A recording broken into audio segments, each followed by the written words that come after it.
Gustan poder iniciar, estamos conectados en la...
Bueno, buenos días. Ya estamos listos. Doctor Joya. Sí, adelante, doctor. Ok, listo. Voy a compartir pantalla. Un segundo.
¿Sí me escucha?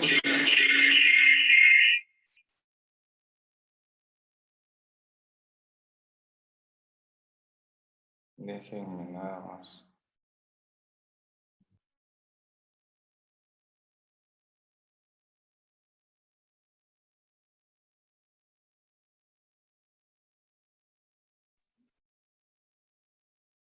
Adelante, doctor.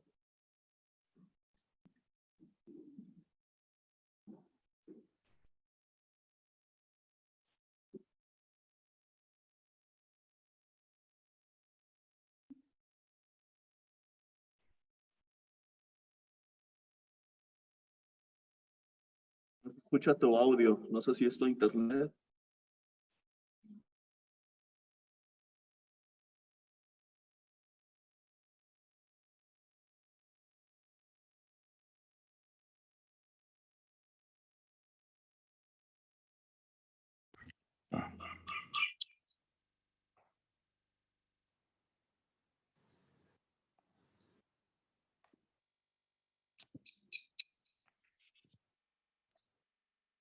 Ahí sí se escucha.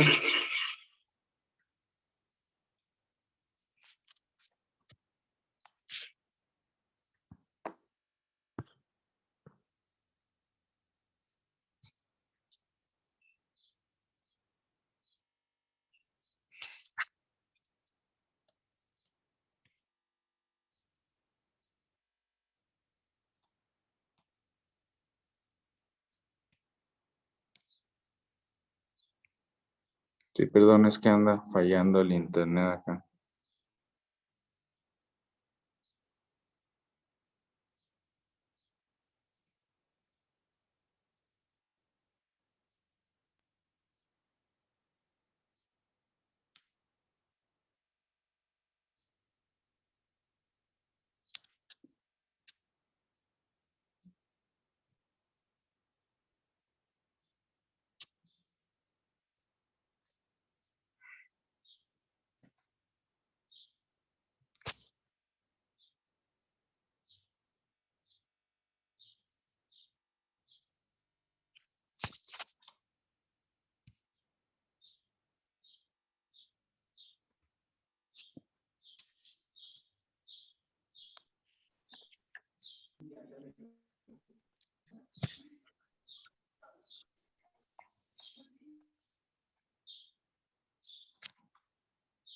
¿Me escuchan?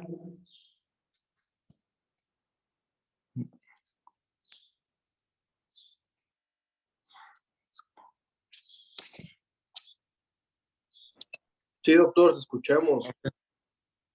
Gracias. Solo quiero que vean mi pantalla, por favor. Una disculpa. Tuvimos problemas aquí en la internet, pero parece ser que ya. Ah, ok, perfecto, perfecto. Pensé que era acá. Ujú.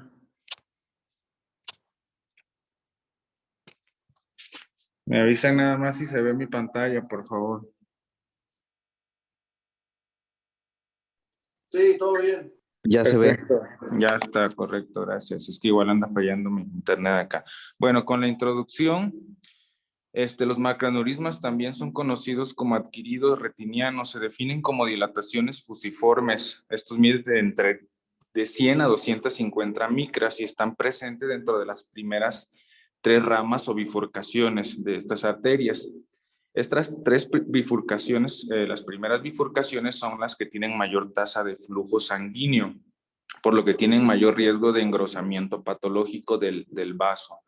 Esto es similar en su proceso aterosclerótico a los cambios que existen en otras partes del sistema vascular, lo que lleva a la producción focales de isquemia, remodelación de colágeno y de la capa íntima, causando una dilatación progresiva que provoca roturas dentro de la pared, de la pared arteriolar por alteraciones de la barrera hematorretiniana. Esto tiene tendencia a exudaciones lipídicas y roturas completas por debilitamiento de la pared. Estos macroaneurismas se rompen más fácilmente que los microaneurismas. Son más propensos a romperse por mayor estiramiento de la pared, así como un ojo miope tiene más tendencia a desgarrarse que un ojo hipermétrope. La incidencia de los macroaneurismas es de 1 de cada 4.500 personas, según el estudio ocular de Beijing de 2009, que es uno de los más grandes. Es unilateral en 90% de los casos y de ese 10% que son bilaterales están relacionados con afectación peripapilar por presencia de arteria cilioretiniana en los pacientes. Son únicos en 85% de los casos y múltiples en 15% de los casos, mayor en mujeres que en hombres, con una relación 3:1 y en edades comprendidas de entre 60 y 70 años. Se presenta más que nada en las bifurcaciones arteriolares o cruces arteriovenosos por debilitamiento de la túnica adventicia, la cual llegan a compartir. La localización más frecuente es la arteria superotemporal, como veremos a continuación.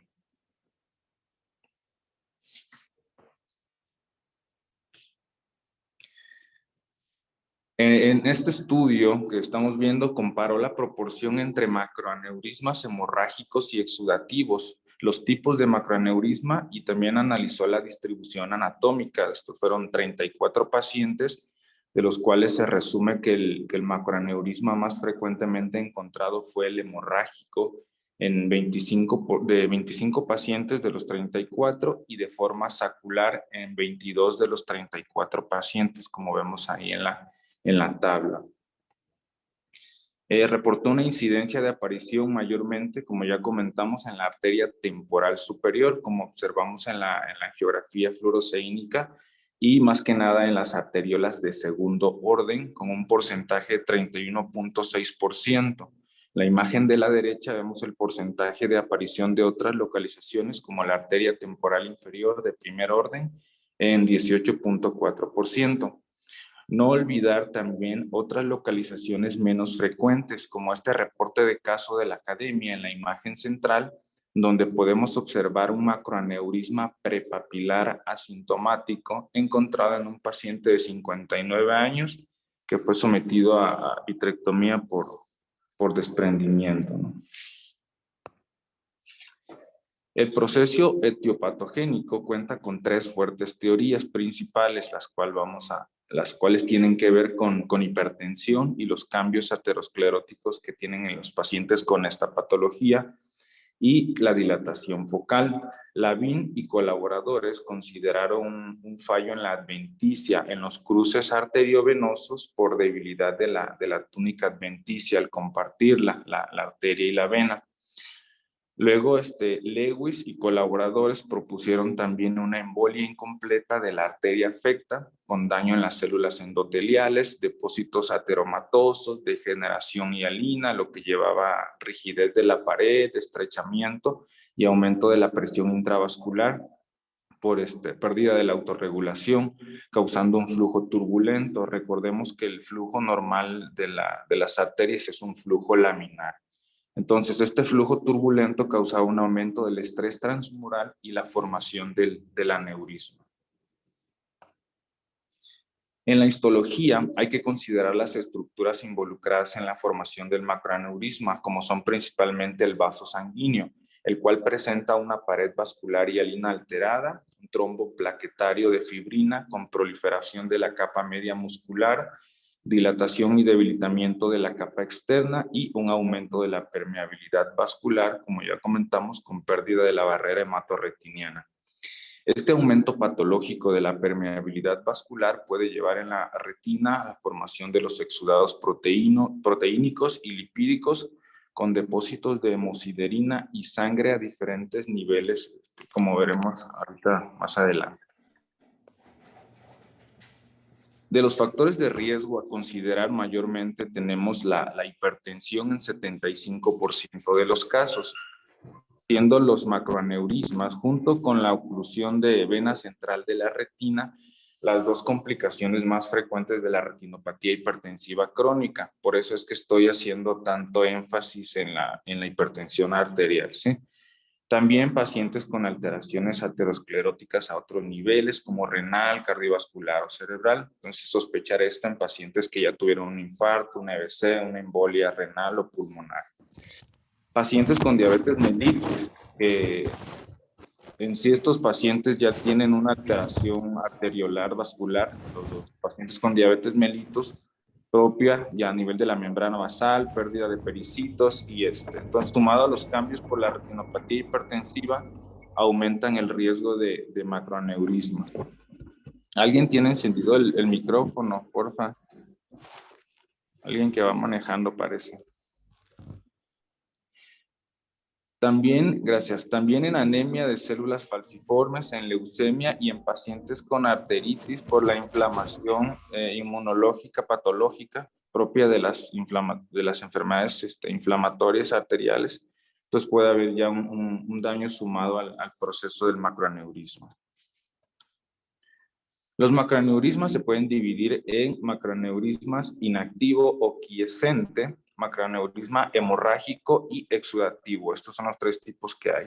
El inactivo rara vez produce síntomas visuales y es un hallazgo incidental con involución propia, por lo que vamos a pasar directo al hemorrágico, pero antes vamos a recordar rápidamente la localización anatómica de cada tipo de hemorragia para darnos una idea más general y mejor comprendida, ¿no? La hemorragia vítrea, recordemos pues que está en el vitrio, ¿no? Más que nada en diabetes y en hemopatías. La hemorragia perretiniana subhialoidea está anterior a la membrana limitante interna. Una hemorragia retiniana superficial está a nivel de las capas de fibras nerviosas y una hemorragia profunda está a nivel de la capa plexiforme externa. Ahora, una hemorragia subretiniana coroidea, pues está a nivel de la coroides. Esto es importante para aprender a localizar los diferentes tipos de hemorragia, como vemos aquí en la foto de inferior derecha, en presencia de aneurisma hay hemorragia a diferentes niveles. Ahorita los vamos a ir describiendo. Muy bien, vamos a pasar al macroaneurisma hemorrágico. Estos se presentan de forma aguda, generalmente con afectación macular con rápido deterioro visual. Al examen clínico pueden presentar escotomas o miodesopsias. Vamos a encontrar pues, la dilatación sacular o fusiforme, como ya comentamos, a lo largo de la primera o segunda arteriola. Se pueden apreciar hemorragias en múltiples capas en el 50% de los casos, que pueden llegar a involucrar desde vítreo, espacios prerretinianos, como vemos ahí en la imagen del centro, donde observamos una hemorragia rojo rutilante subhialoidea. O también puede haber hemorragias intrarretinianas, como en la imagen superior, que tras reabsorberse pueden producir membranas subhialoideas o subretinianas. Hay que tener en cuenta que las hemorragias que se presentan en el espacio subretiniano, sub-EPR, como en la imagen inferior, pudieran llegar a producir una lesión oscura que puede simular alguna lesión tumoral pigmentada, como un melanoma coroideo. Ahí les puse un melanoma coroideo para que podamos comparar la similitud, ¿no? O también puede confundirse con alguna lesión asociada a otra enfermedad, como la degeneración macular asociada a la edad. En esta imagen igual podemos ver un macroaneurisma hemorrágico donde se presenta bien marcado el macroaneurisma, una hemorragia subretinial, hemorragias intrarretinianas, exudados duros y la parte inferior una hemorragia subhialoidea. Esta otra imagen igual presenta macroneurismas hemorrágicos a diferentes niveles. En la parte superior vemos la presencia del macroaneurisma y circularmente una hemorragia subretiniana en la que vemos por la parte superior los vasos retinianos. Entonces sabemos que está subretiniana, ¿no? En la parte media, a nivel macular, encontramos una hemorragia intrarretiniana y en los vasos temporales inferiores encontramos una hemorragia subhialoidea. Al lado de ella su angiografía fluoresceínica correspondiente. Vamos a pasar al macroaneurisma exudativo. Este se presenta con deterioro visual más gradual, lento, progresivo e indolente. Al fondo de ojo vamos a encontrar depósitos de lípidos perilesionales o también conocido como patrón de anillo. Hay edema intrarretiniano y líquido subretiniano con acúmulo de exudados duros y edema focal, lo que lleva a pérdida visual permanente. Es frecuente que este edema y exudación vaya a provocar una corona de exudados duros a cierta distancia del macroaneurisma. Este anillo se conoce como corona circinada, que puede ser incompleta o completa, como vemos en las fotos del lado izquierdo. Y estos anillos pudieran llegar a afectar la mácula, causando una estrella macular, igual completa o incompleta. Y al haber esta afectación macular, pues hay mayor deterioro de la agudeza visual y el pronóstico. Es importante mencionar también que se pudiera llegar a presentar una resolución espontánea del macroaneurisma, ya sea hemorrágico o exudativo, tras una trombosis interna del mismo, una interrupción del flujo y posterior fibrosis, como lo vemos en la imagen de la derecha. Pasando a los estudios diagnósticos, para tener una evaluación completa se necesita combinar la evaluación clínica de los siguientes estudios de imagen según los tengamos o no disponibles. En el ECO modo B se usa para valorar hemorragias vítreas extensas, descartar desgarros o desprendimientos. La angiografía con fluoresceína es el estudio de elección, ahorita lo vamos a ver más a detalle. La angiografía con verde de endocianina se realiza cuando existe hemorragia significativa y la angiografía con fluoresceína no es concluyente. Y el OCT se visualiza la lesión y las complicaciones asociadas. Se pudiera llegar a ver una lesión hiperreflectiva, ovalada o redonda en las capas de la retina. Bien, la angiografía fluoroceínica es la angiografía, el estudio de elección. Se usa para diagnosticar y delinear la lesión sospechosa. En la fase temprana vamos a encontrar un llenado rápido, uniforme y completo del macroaneurisma con extravasación del contraste y la arteriola distal puede hallarse obliterada. Si hay un llenado parcial, esto nos puede reflejar que tenemos trombosis a nivel del vaso. Y puede haber también edema macular, por lo que hay que ponerle atención a las fases tardías de la angiografía.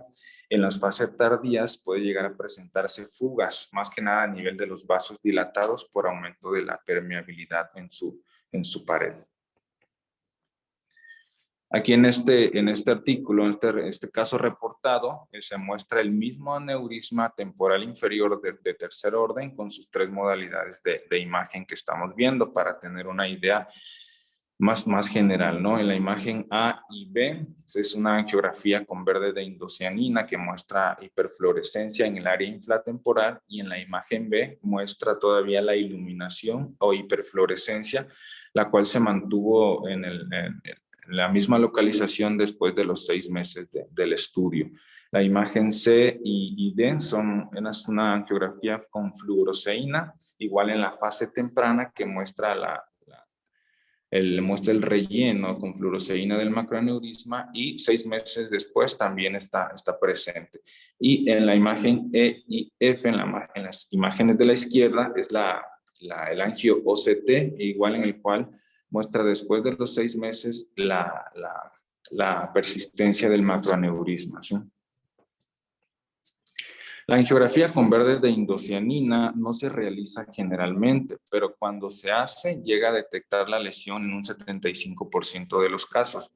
Se usa cuando hay hemorragia densa y causa hiperfluorescencia marcada y bloqueo del macroaneurisma, o también se usa cuando la angiografía no muestra ninguna lesión específica.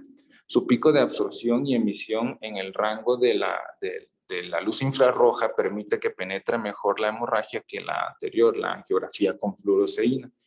Se pueden apreciar lesiones hiperreflectivas pulsátiles y contiguas a la pared arterial. Ahora, en el OCT podemos valorar hemovitrio, líquido subretinial, edema macular, membrana epirretiniana o agujero macular. Y si llegáramos a observar un deterioro de la capa de fibras nerviosas, esto indicaría un pobre pronóstico visual. También podríamos llegar a observar el signo del collar de perlas, ahorita lo vamos a ver.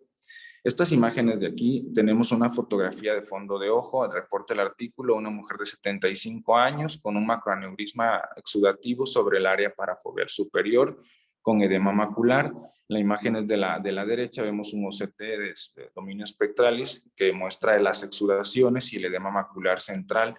Y después, un mes después de la primera inyección intravítrea, en la imagen inferior, se usó el bevacizumab, se mostró una mácula casi seca y aplanada, con disminución del edema y del líquido subretiniano, y el aplanamiento de las capas de la retina neurosensorial al EPR, y también refería a mejoría de la agudeza visual. Aquí las flechas muestran lo que les comentaba, el signo del collar de perlas, que son puntos hiperreflectivos contiguos en anillos alrededor de la pared de espacios quísticos en la capa plexiforme externa. Estos no son patognomónicos de los macroaneurismas, sino que se pueden presentar en cualquier enfermedad macular de carácter exudativa, como es la degeneración macular asociada a la edad o un desprendimiento de retina, ya sea tumoral o infecciosa.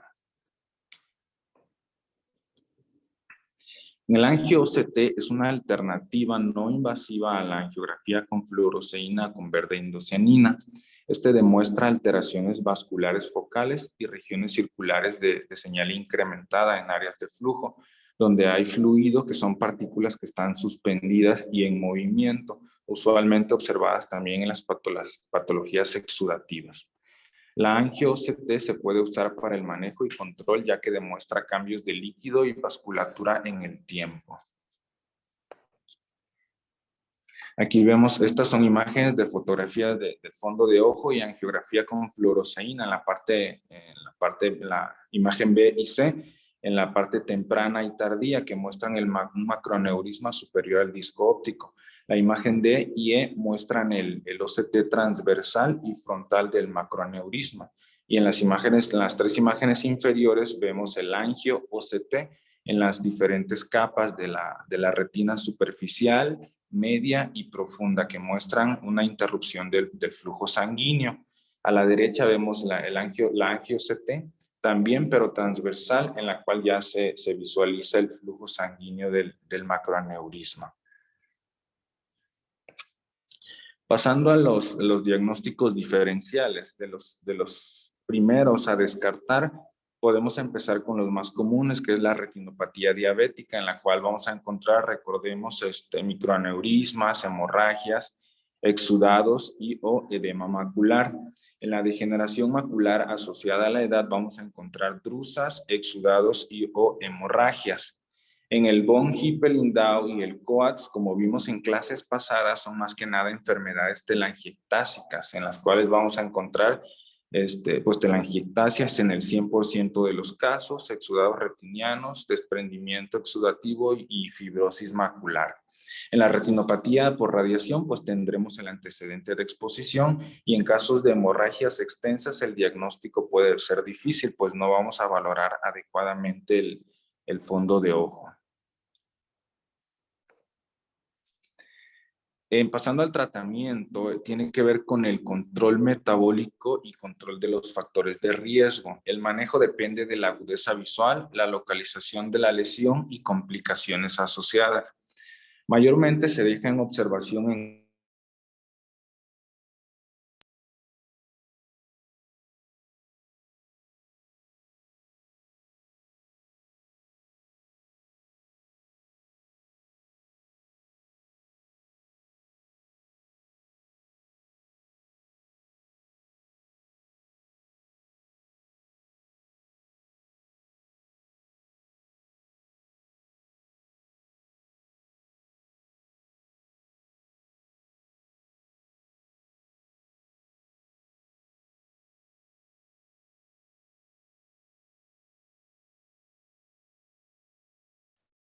Luis, se le fue su audio.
Hola, ¿sí me escuchan?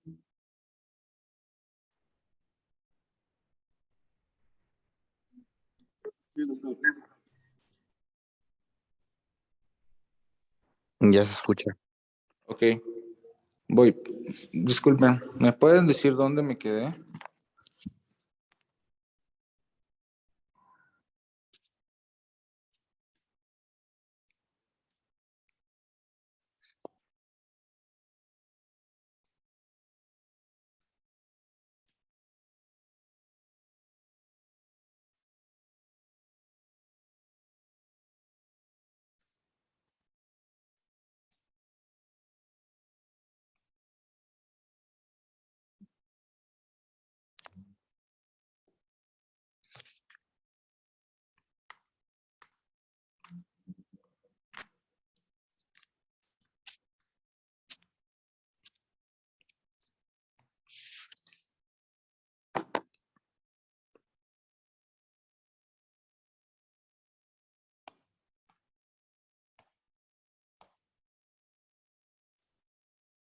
Creo que me había quedado ahí, ¿no?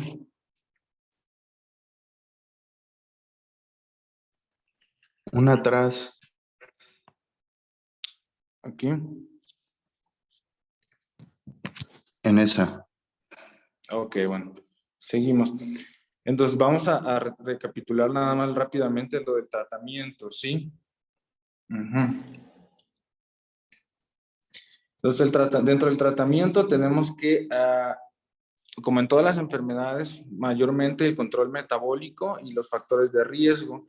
El manejo depende de los síntomas, de la agudeza visual, la localización y si hay complicaciones. Mayormente se deja en observación en casos de buena agudeza visual, ubicación nasal inferior o hemorragias mínimas, ¿sí? Estas pueden resolver espontáneamente, como ya comentamos. Las lesiones se trombosan y sufren involución y fibrosis con eliminación del exudado macular. Sin embargo, en algunas el proceso exudativo puede progresar y para esto tenemos varias opciones de tratamiento cuando se causa un daño estructural a la mácula. Tenemos la fotocoagulación láser, los antiangiogénicos, la vitrectomía y algunas menos usadas como la hialoidotomía Jack láser. La fotocoagulación láser argón se usa en casos de que los macroaneurismas estén ubicados en la rama temporal superior, en casos de hemorragia o exudación significativa que amenace la mácula, pues las hemorragias subfoveales tienen peor pronóstico visual.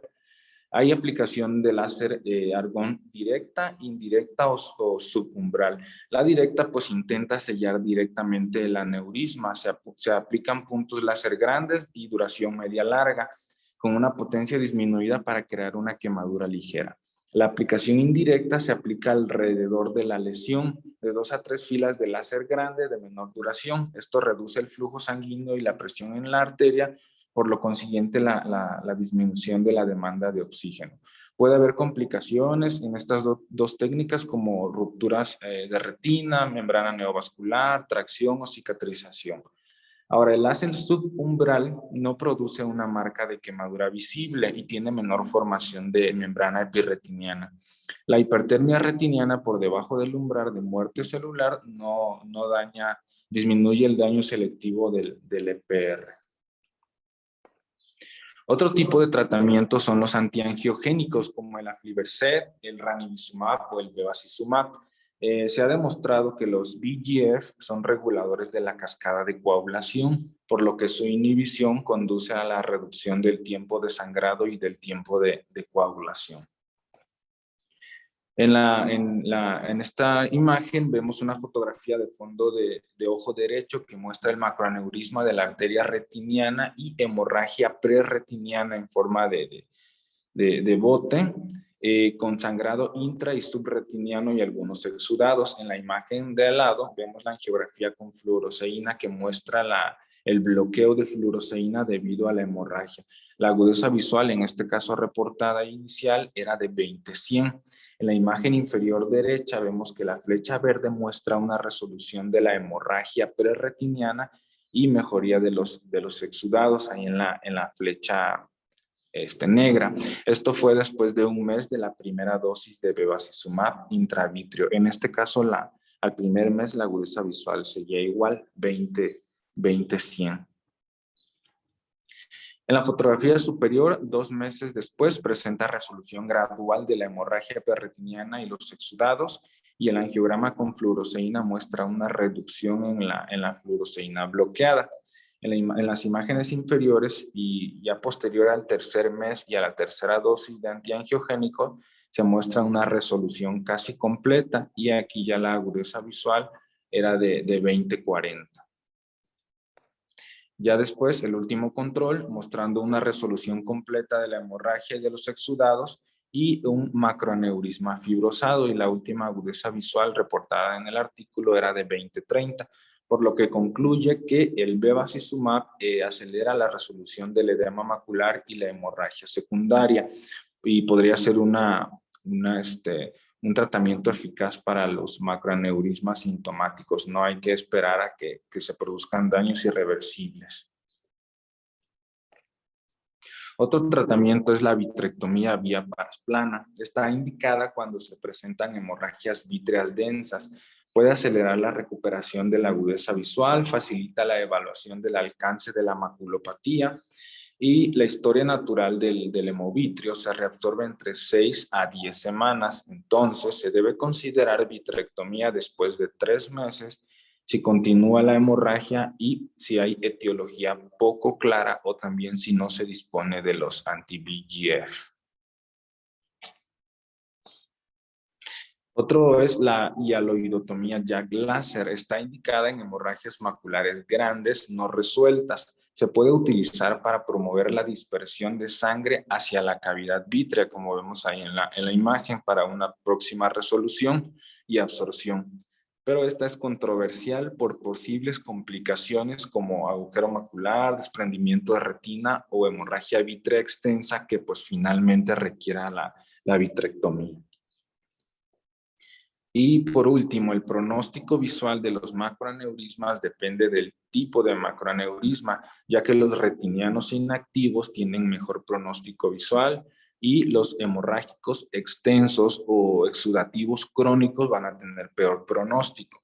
También depende de la posición. Una hemorragia prerretiniana y vítrea, por ejemplo, tienen buenos resultados visuales tras la eliminación de la hemorragia. Pero una hemorragia subretiniana tiene peor pronóstico debido al daño de la capa externa de fotorreceptores. También la hemorragia submacular tiene el peor pronóstico visual.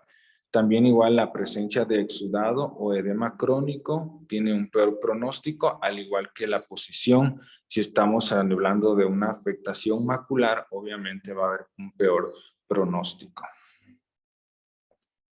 Y eso es todo. Muchas gracias. ¿Tienen algún comentario, alguna duda, alguna aclaración?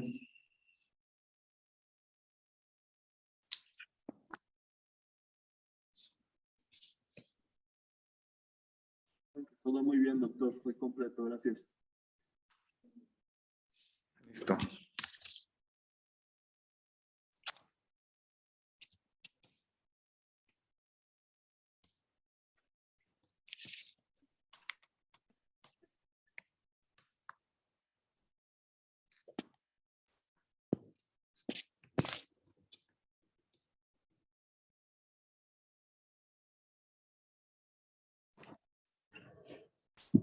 Muy buena clase, felicidades.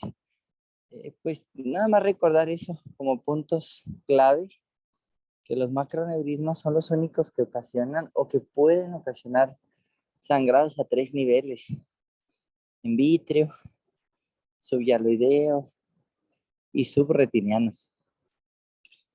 Y que no son pocas las vitrectomías que las hemorragias vítreas no diabéticas, que entras a cirugía y te encuentras con el macroneurisma. Y el tratamiento, aparte de limpiar el vítreo, pues es la fotocoagulación. La fotocoagulación alrededor del macroaneurisma, aunque esté en el vaso, y sobre el macroaneurisma.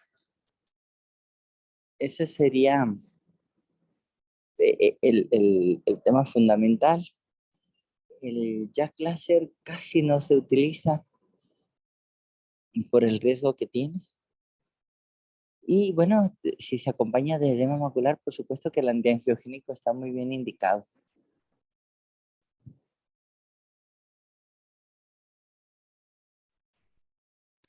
Gracias, doctor, por sus aportaciones.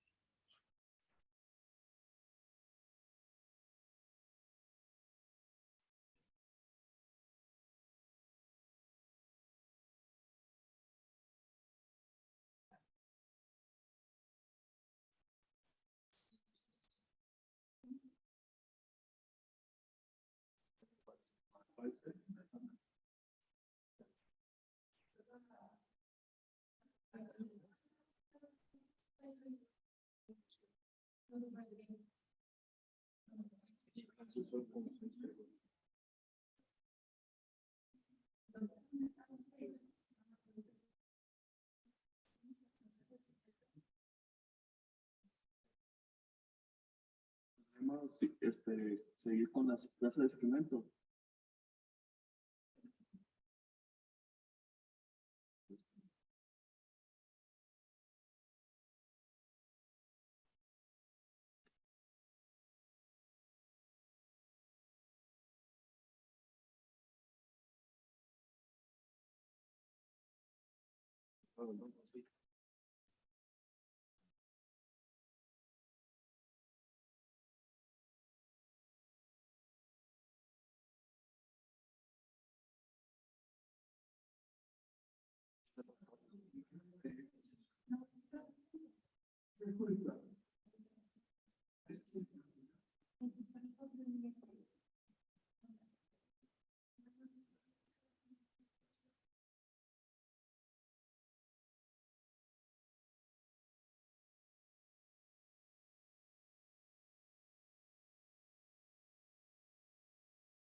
Buenos días, compañeros. ¿Se ve mi pantalla? Ay, disculpen, lo estaba haciendo tratando de ponerlo en mi computadora, pero no. Adelante, Jorge, sí se ve y se escucha bien. Perfecto. Muy bien. Sí se ve, yo sí la veo. Perfecto, ok.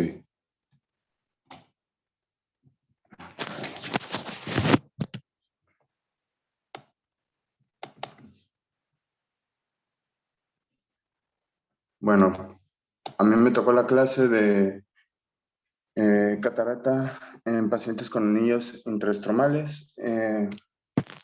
Abordando un poquito de la historia, tenemos que el profesor Dipo de óptica y optometría, Reynolds, y con ayuda del ingeniero Lauren Kilmer, en 1978, desarrollaron por primera vez el concepto de anillos intraestromales, además de también lo que conllevan los instrumentos requeridos para su implantación. En 1949, el doctor Paulo Ferreira, en Belo Horizonte, Brasil, efectúa la primera implantación de implantes ICR en animales vivos, siendo implantados anillos de PMA con la finalidad más ortopédica que refractiva. En 1991 tenemos que Ruben Belfort y Walton Nosse implantan por primera ocasión ICRs en 13 ojos ciegos, obteniendo un aplanamiento corneal medio de 2 dioptrías. En el mismo año, Ferrera implanta un anillo de 360 post-queratectomía parcial con microqueratomo, y 14 años después todavía vio que seguían in situ. En 1993, junto con el inicio del estudio en segunda fase por ensayo clínico de la FDA en Estados Unidos, se implantó por primera ocasión anillos de PMMA de 360 grados, siendo reemplazados estos en 1995 por dos segmentos semicirculares de 150 grados de arco cada uno. En 1996 se da la confirmación, se obtiene el sello de confirmación europeo con el nombre de Keravision Rings, y en 1999, pues en la FDA es aprobado en Estados Unidos bajo el nombre de Intax, ¿sí? Otra parte de la historia, pues en el 2001 tenemos que en European se inicia el European Keratoconus Australia, y por el uso de los anillos Ferrera en ectasias corneales, ¿sí? Aunado a la eficacia y estabilidad y seguridad que para la alternativa como el primer orden de tratamiento en ectasias corneales de primarias y secundarias, más el envejecimiento de la población, trae como consecuencia lógica el aumento de los casos que estaremos nombrando.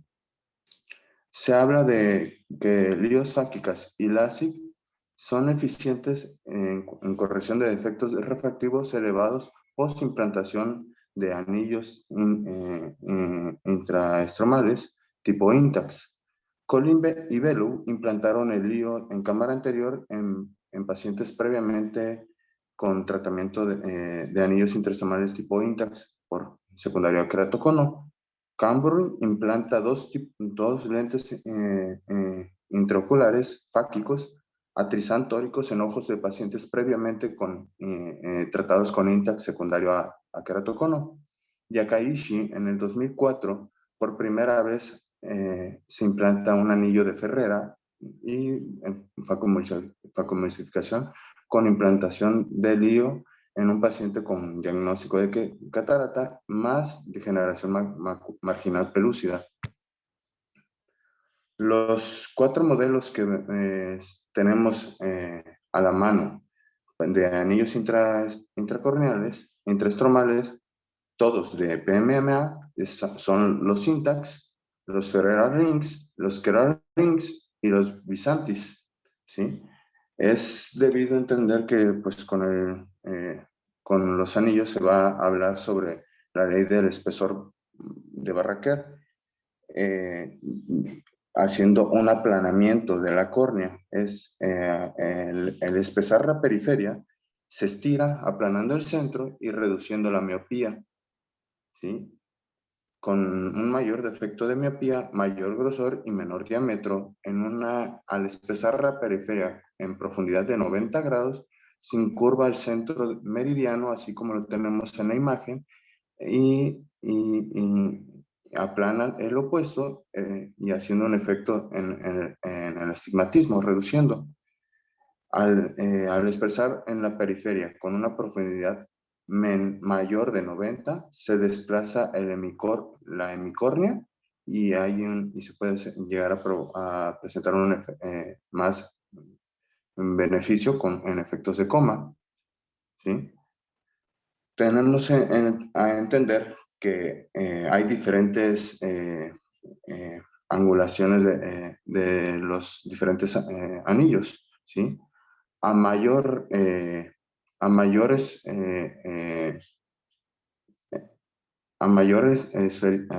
curvatura, mayor arco, ¿sí? Se puede conseguir una disminución tanto de la esfericidad y de las keratometrías, y a una menor angulación de arco, el astigmatismo se ve disminuido, que a diferencia de una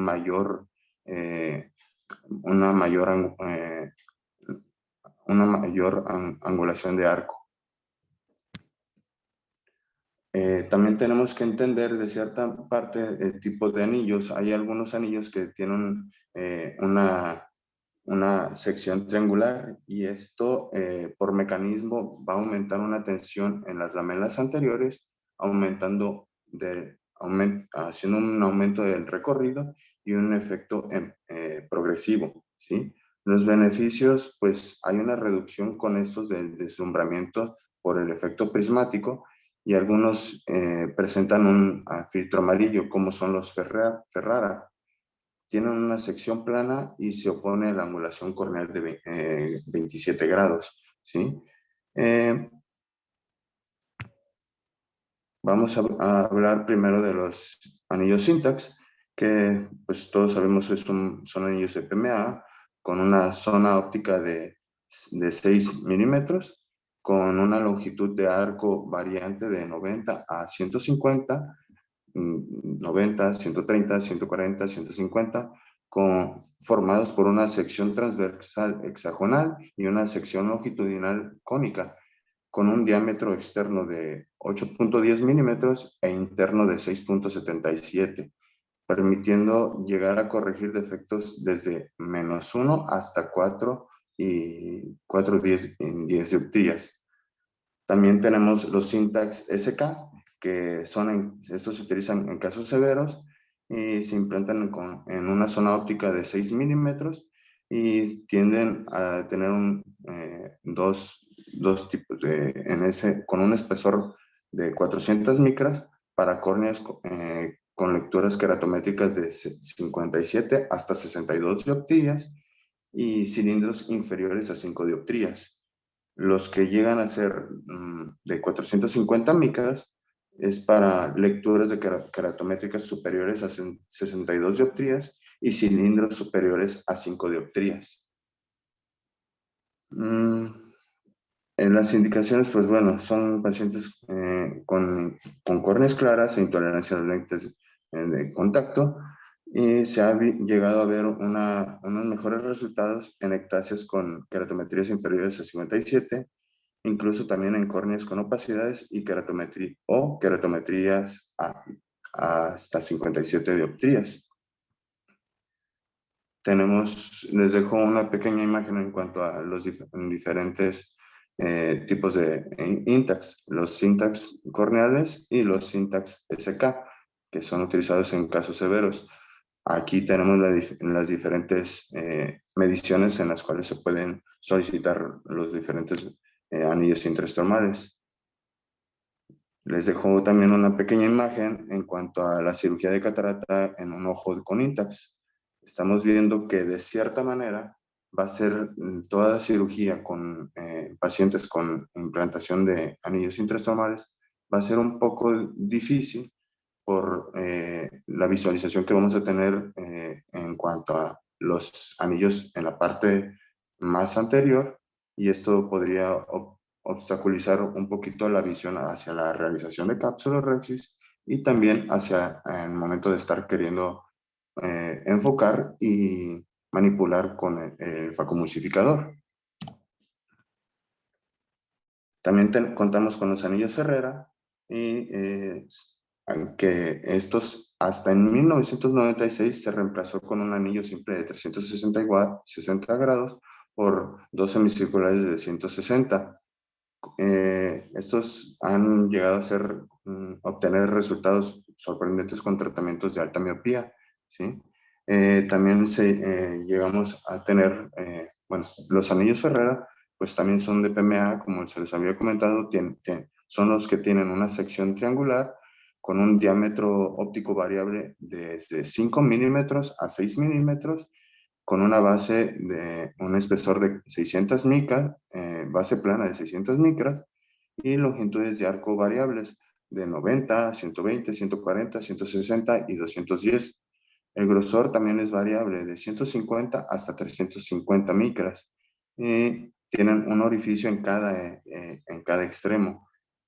Esto, a menor diámetro y a menor cantidad de material implantado, se puede llegar a conseguir una mayor corrección de la miopía. Además, también les dejo en la parte de abajo la página en cuanto a un formulario para hacer una selección de los anillos a implantar en todo tipo de pacientes. Pequeño esquema informativo de los Ferrara Rings, tanto las indicaciones y las diferentes medidas que tienen para su solicitud. Este es más una pequeña bosquejo de la página, que es donde se llena el formulario para poder seleccionar el tipo de anillo a implantar en los pacientes. Los diámetros, como les había comentado, dos diferentes, de 5 milímetros y de 6 milímetros. Los de 5 milímetros tienen efecto más central, útiles en casos donde se presenta mucha simetría, mejores en correcciones altas y corrigen más esfera que cilindro.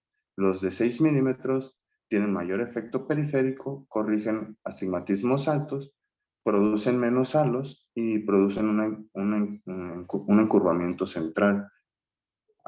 Se hace una pequeña comparación entre los anillos Ferrera y los Syntax, de acuerdo a su longitud, longitud de arco, la sección, el espesor, el radio interno, el radio externo y su base.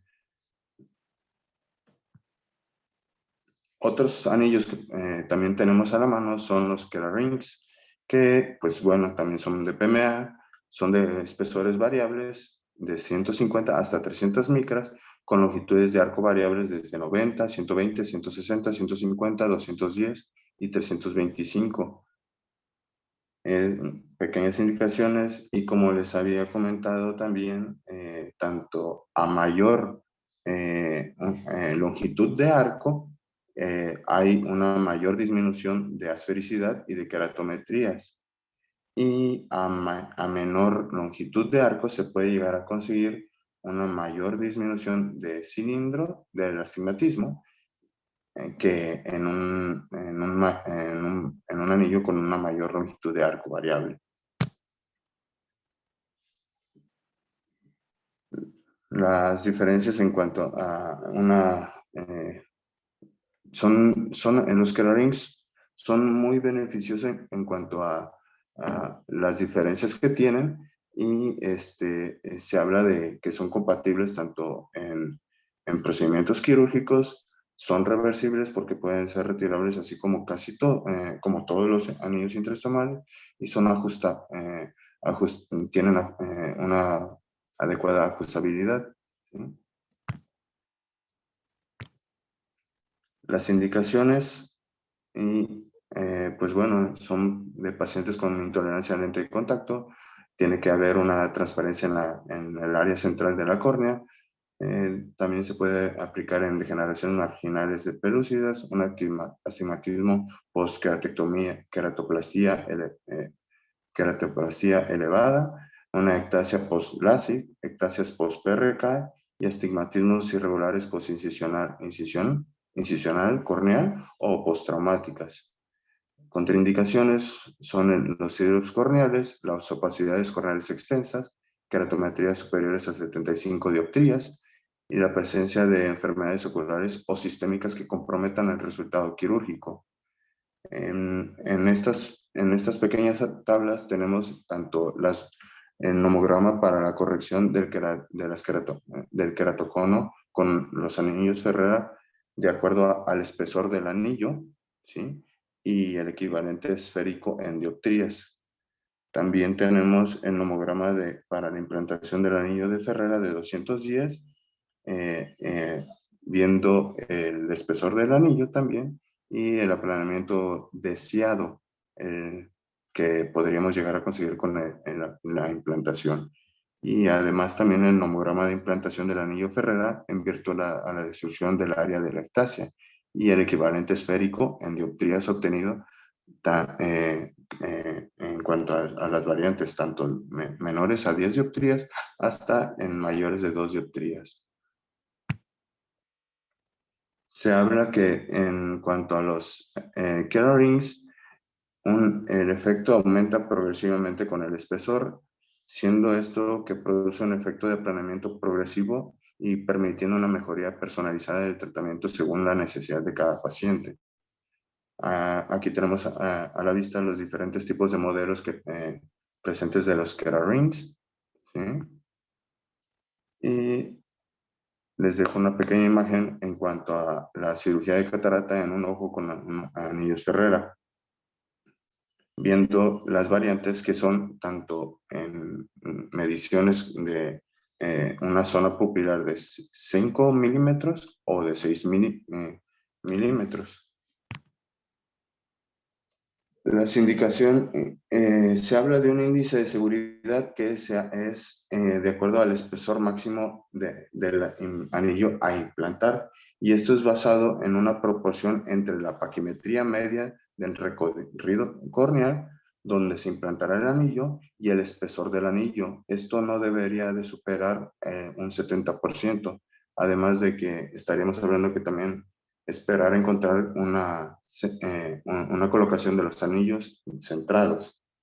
Se recomiendan los ferrarings o kerrings en ectasias más avanzadas y córneas más frágiles, con mayor riesgo de extrusión del material aloplástico. En cuanto a hay otro tipo de anillos, los bisantis, que son segmentos de PMA en un número de 4, con longitudes de arco de 80 en cada uno, con una sección oval, con diámetros verticales de 250 y horizontales de 250 micras y horizontales de 200 micras, con radios de curvatura variable, y según la zona óptica lograda sea de 3.5, 4 o 4.5 milímetros. En cuanto a la cirugía de catarata en paciente previo tratamiento a la implantación de anillos intestomales, ¿por qué toqué el tema primero de los anillos? Porque va a ser algo importante a conocer en cuanto al abordaje de tratamiento para la cirugía en este tipo de pacientes.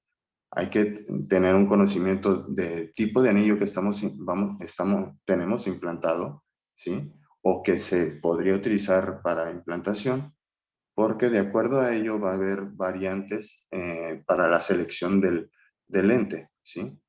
¿Qué se requiere en este tipo de pacientes? Hay que tener un conocimiento, datos previos del paciente, como son el tipo de anillos, la longitud de arco, el espesor del anillo, los nomogramas utilizados, topografías previas y en ese caso actuales también por seguimiento en pacientes, la biometría, la toma del cálculo del lente, las queratometrías previas tanto a la implantación de los anillos como también las queratometrías previas hacia una relación quirúrgica.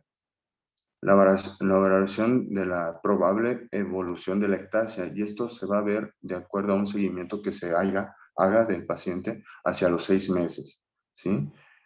Hay que también cuantificar la mejor agudeza visual corregida, y esto es con el uso de un lente de contacto rígido de gas permeable que compense el astigmatismo irregular.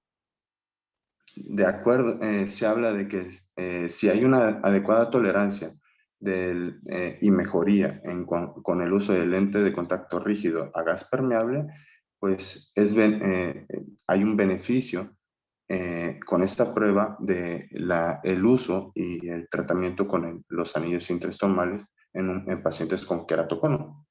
En cambio, si el paciente no tolera, no hay una mejoría de la agudeza visual corregida, una gran mejoría, perdón, en ese caso no se esperaría tener un adecuado resultado o un adecuado beneficio a la implantación de los anillos intraestromales.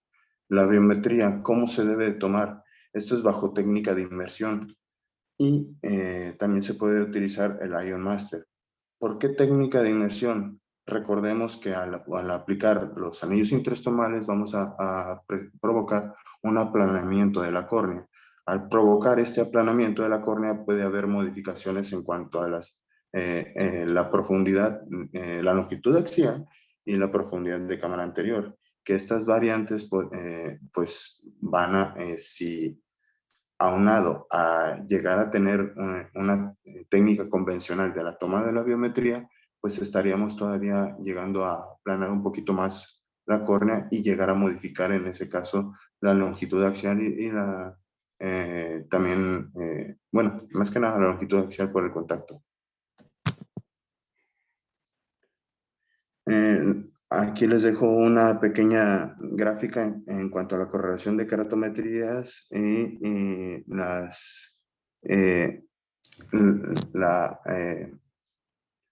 los valores keratométricos en relación al anillo y qué tantas dioptrías se podría esperar en cuanto a la reducción. Y los anillos intraestromales más la catarata, que podríamos entrar en duda qué tratar si el paciente nos está llegando de primera vez y tiene una alteración por un queratocono frustro que ya esté detenido y también presenta catarata, o que llegue a tener una confirmada evolución de la ectasia con adelgazamiento córnea en los últimos 6 meses, pues es requerido primero tratar la ectasia y posteriormente la catarata. La correlación, como les había dicho, del uso del lente de contacto rígido gas permeable será de gran utilidad, y si hay una mejoría indica que la implantación de anillos intraestromales tipo INTEX mejoraría la esfericidad corneal y disminución del astigmatismo sin alterar una zona óptica funcional. De no mejorar, pues la indicación probablemente no habría una mejoría con el uso de la implantación de los anillos. ¿Qué podría provocar presentarnos un error potencial a la hora de la toma? ¿Sí? Una correcta predicción de la posición efectiva del lente intraocular de acuerdo a la fórmula que estemos utilizando y la determinación incorrecta de la potencia de la córnea por keratometros y topógrafos. Vaya, es importante en esto la fórmula que utilicemos. Las fórmulas de tercera generación, como son la Holaday 1, Holaday 2, Hofer, Q y SRKT, emplean como variables principales la longitud axial y la keratometría media, ¿sí? En cambio, las fórmulas de Hagics no utilizan la K, utilizan la longitud axial y la profundidad de cámara anterior, ¿sí?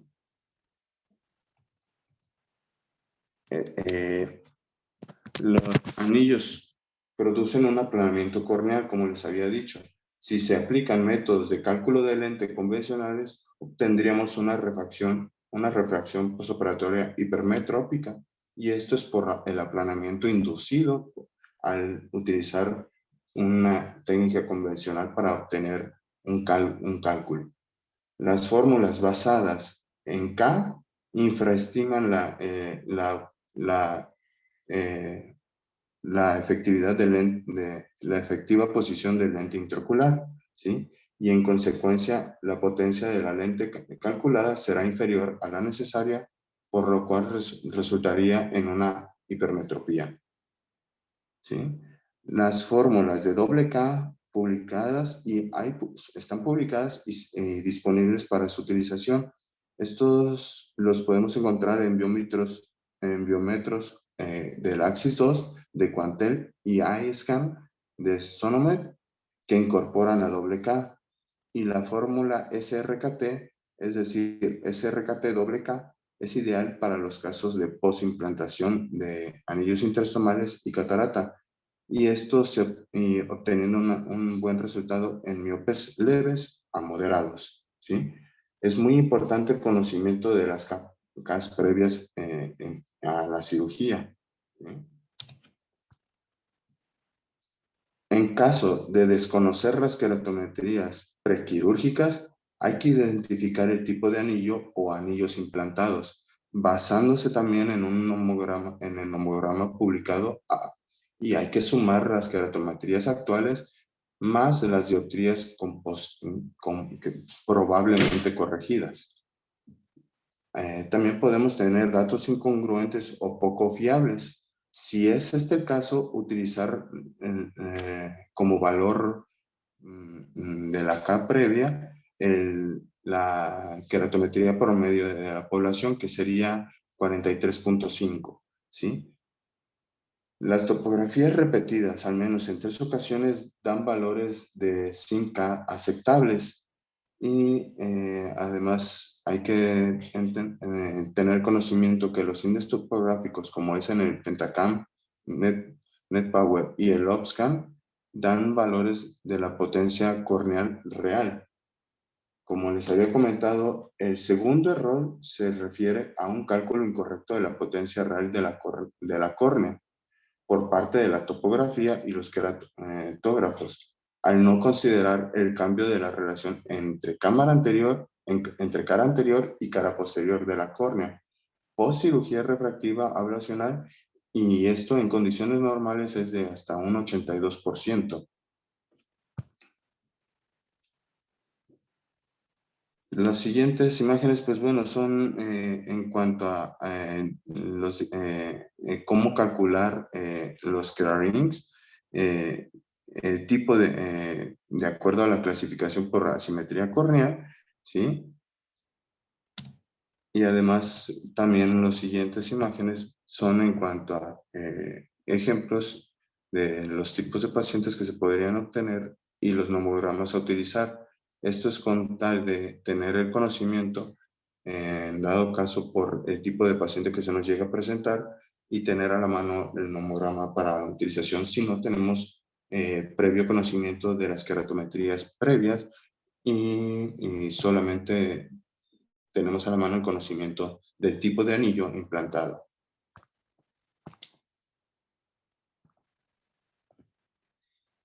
Bueno, hablando de la complejidad en cuanto a la cirugía, pues va a ser de mayor dificultad, como les comenté, al visualizar la cápsula rexis. Y esto es por que vamos hacia el enfoque, pues vamos a tener de manera más anterior la presencia de los anillos intraestomales, y para realizar la cápsula rexis, pues podría llegar a dificultarse un poquito la visión. Y también, además, la dificultad para maniobrar durante la facomulsificación. De primera elección, hay que tomar en cuenta los lentes monofocales con una óptica grande de 6 milímetros, con constante A normalizada. Y esta puede ser explantada explantada con facilidad en caso de llegar a requerirse ser reemplazados.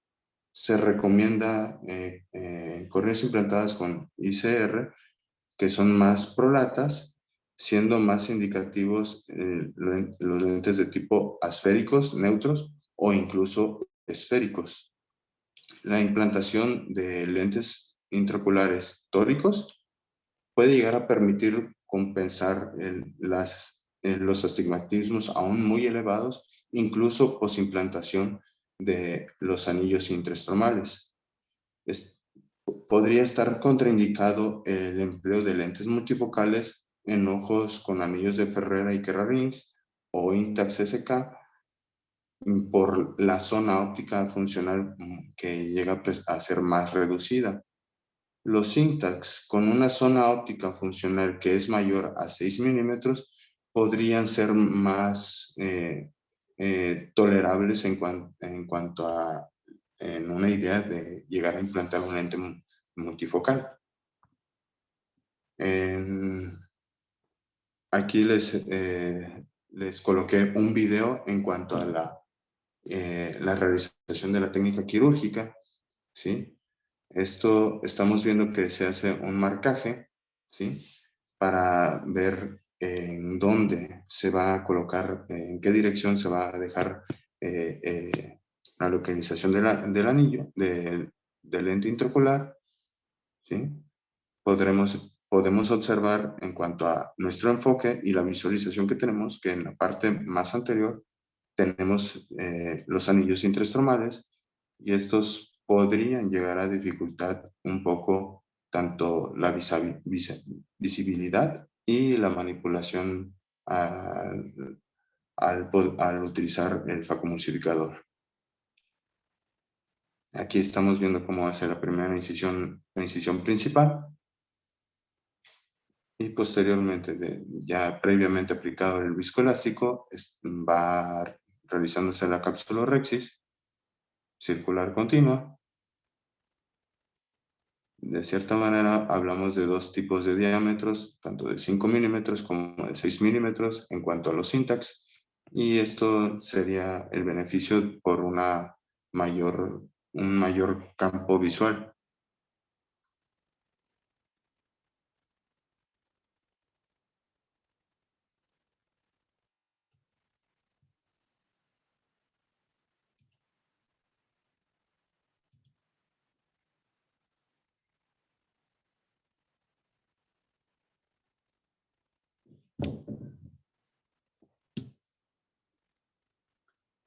Otro dato importante que en cuanto al uso de lentes multifocales, pues es posiblemente las aberraciones ópticas ocasionadas por las propias del lente multifocal se sumarían a las ya existentes secundarias a los anillos, y esto podría ser menos beneficioso.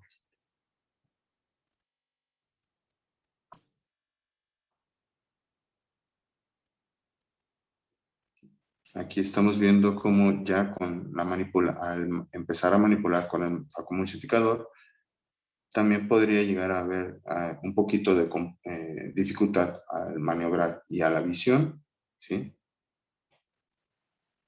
Siempre y cuando estemos bien enfocados, vamos a tener menos complicaciones.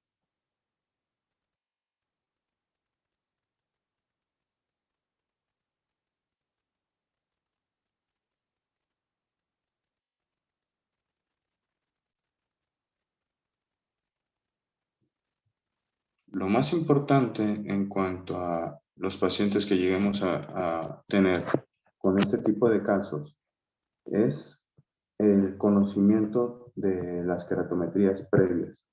Tener en sí el conocimiento del tipo de anillo, ¿sí?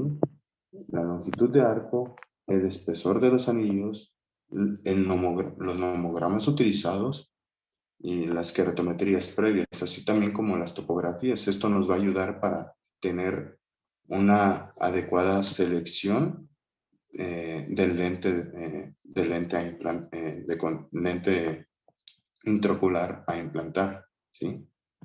La correcta toma de la biometría, una vez más, refiriendo que es preferible con técnica de inmersión para evitar un contacto y así un mayor aplanamiento de la córnea, ¿sí? Así como también en dado caso la biometría tomada por el Ion Master, ¿sí? Ya que el Ion Master, recordemos, no solamente nos va a tomar la longitud axial, sino también el white to white, la región pupilar, la profundidad de la cámara anterior, ¿sí? Además de también las queratometrías, ¿sí?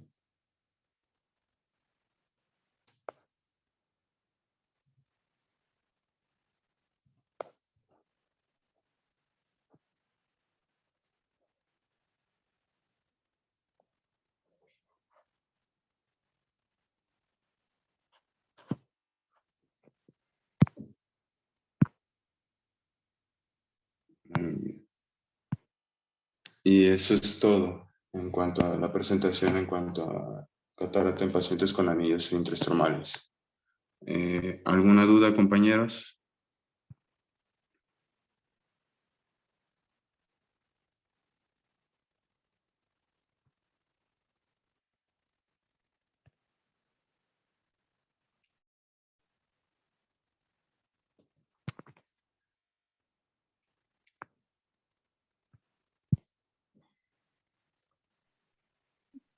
Todo bien, doctor. Muchas gracias.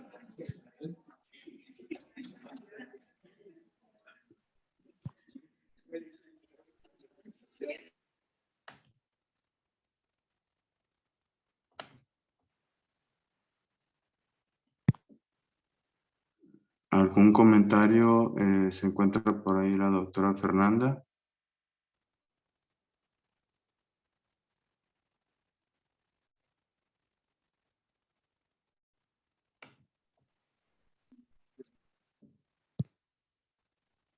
Todo bien, doctor.